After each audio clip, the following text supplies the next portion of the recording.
Superman Lost. I'm really stoked about this one. A 10-issue limited series, technically a maxi series. I had made a video on series types and print formats that I actually redid, and that'll be out next week, followed by other short videos covering comic terms that we bump into on the channel. But Superman Lost is a limited series that might not be its own unique Elseworld, but it's still set outside of the main story. It's not bogged down by current Superman canon. And don't get me wrong, I've been enjoying Dawn of DC and this new super family coming together. But just to talk about Superboy. Which Superboy? Exactly.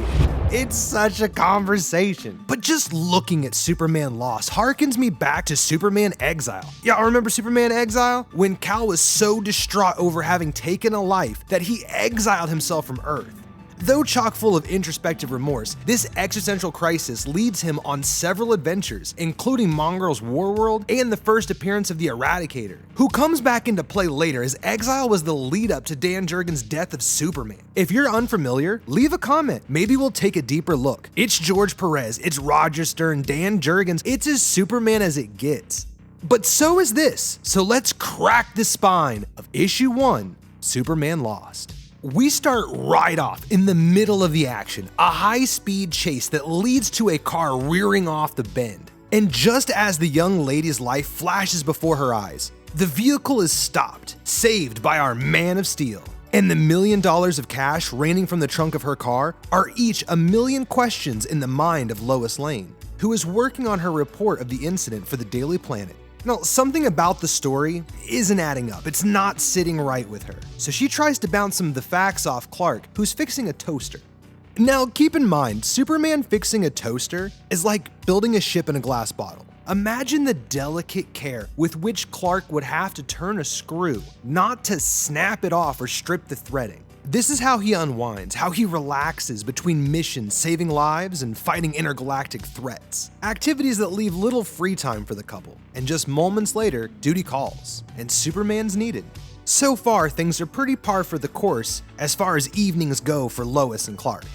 But take a look at this, a splash page, boom, there he is, the Man of Steel in the center of the room. But in the next page, pay attention to the gutters and the panel orientation as the disjointed scene slowly falls into place. Something is not right with Kal. And on the next page, the way that Lois swirls around him really illustrates his disorientation. But she finally gets Clark to look at her, and she starts to wonder why this time seems so different. He was only gone a few hours. Seems like a quick mission, yet the look on his face tells her that it wasn't. And just as Superman tells her that he's been gone 20 years, there's a knock at the door. These two never get a moment's peace. And who's at the door but a very haggard-looking Bruce, who seems ready to deliver some very somber news. That is, until he sees Kal standing there, and his usual unshakable scowl is shook. Look, if Bruce is the world's greatest detective, Lois ain't far behind. She's arguably the world's finest investigative journalist at the very least. And she can tell that something happened. Something that would lead Bruce to be shocked to see the Man of Steel standing in his own living room? Lois crosses her arms, expecting a damn good story. They better get to talking. Kal does his best to keep her anger focused on him and away from Bruce. Don't shoot the messenger. So we head back a few hours, and look, the Justice League in their full glory is something else, man. Now don't get me wrong, when the Avengers assemble, they are awe-inspiring. And honestly, I don't know what it is, why I feel a certain way inside when I see the classic DC lineup. I don't know if it comes from Jeff Johns and his love of Golden Age characters, or Alex Ross's ability to make classic campy costumes look sleek yet believable. When Ross paints the JSA, they look like they're for an exhibit at an in-universe museum. I don't know, that's just me, but I am curious which team impresses you more. But the incident at hand involves a dogfight over Suffolk Bay. Apparently, the Chinese were trying to retrieve a downed submarine that was way off course, and they had hoped to retrieve it before the US noticed. But of course, that didn't happen. By the time the Justice League got there, it seemed like war was inevitable. They get to work. Flash starts a whirlpool, keeping the two navies preoccupied, while Green Lantern, Martian Manhunter, and Wonder Woman keep the jet scrambled. Meanwhile, Bruce and Kal head off to find the supposed Chinese sub. But what they find is not of this world.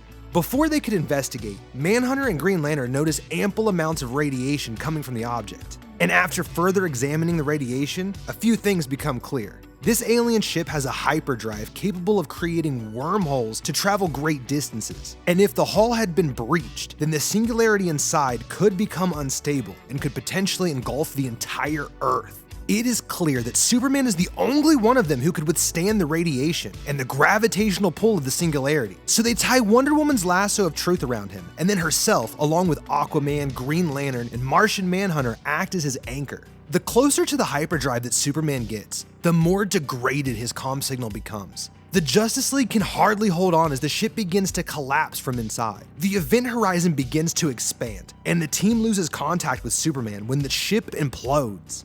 Wonder Woman is left holding an empty lasso, and all of the Green Lantern scans come back negative. There's no sign of the ship or Superman. And yet, here he stands, claiming to have knowledge of a 20-year adventure in the great unknown. And that's all they give us, just the primer. And just like Lois, I am all ears for whatever it is that happened to the Man of Tomorrow. I'll be covering at least the next issue to see where it goes. I like to give a series a few entries to get its footing to really know if I'm gonna like it. So if you're as interested in where this goes as I am, be sure to subscribe, and don't forget to leave a comment if you're interested in Superman Exile. Until next time, enjoy yourselves. Hey, hello, and welcome to the end screen. I broke my damn hand. Well, dislocated something. Either way, kinda held up production here for a little while. But comic terms, Pym particles, Nova Prime. What if? What if Seagon actually maintained a release schedule? What would the world come to?